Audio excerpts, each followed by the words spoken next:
पत्र दाखिल किया। नामांकन पत्र की जो प्राइमरी जांच होती है वो हो गई, सारे पेपर पूरे थे, हमको रसीद दे दी।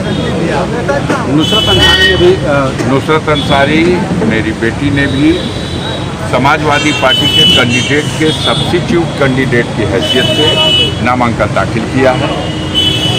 और अगर किसी वजह से मेरिट जो फॉर्म दाखिल हुए हैं उसमें कोई दिक्कत महसूस हुई तो ऑटोमेटिकली सब्स्टिट्यूट कैंडिडेट को सिंबल ट्रांसफर हो जाए। इसके अतिरिक्त भी नुसरत अंसारी ने एक सेट में अपना निर्दल कैंडिडेट का भी पर्चा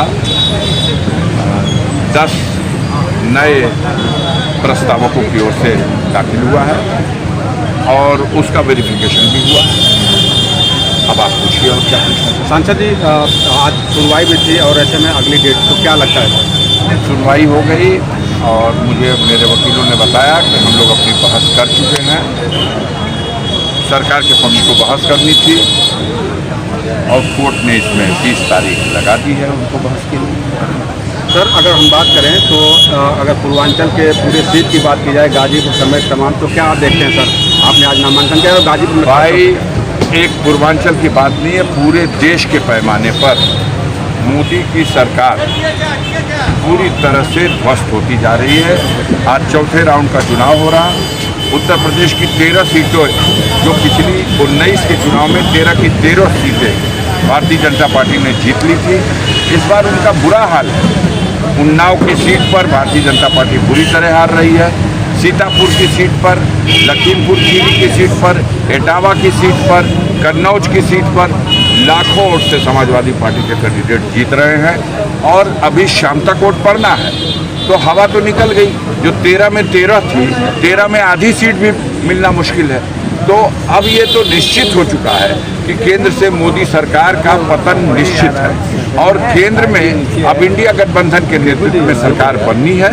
हम आपसे, आपके माध्यम से देश की जनता से कहेंगे कि जहां अभी वोट पड़ना बाकी है वह लोग लोकतंत्र के इस महायज्ञ में हर हाल में अपना काम धंधा छोड़ के कहीं बाहर हैं तो अपने घर जा कर के अपने मत का प्रयोग करें। अपने लोकतंत्र के इस पर्व में अपनी ओर से जो सहयोग हो सकता है वो करने की कोशिश करें। बनारस और मछली शहर की क्या स्थितियाँ रहेंगी? अब बनारस में तो अभी गंगा पुत्र का 10 वर्ष पूरा हो चुका है। अब देखिए, एक गंगा पुत्र भीष्म थे जो इच्छामृत का वरदान था।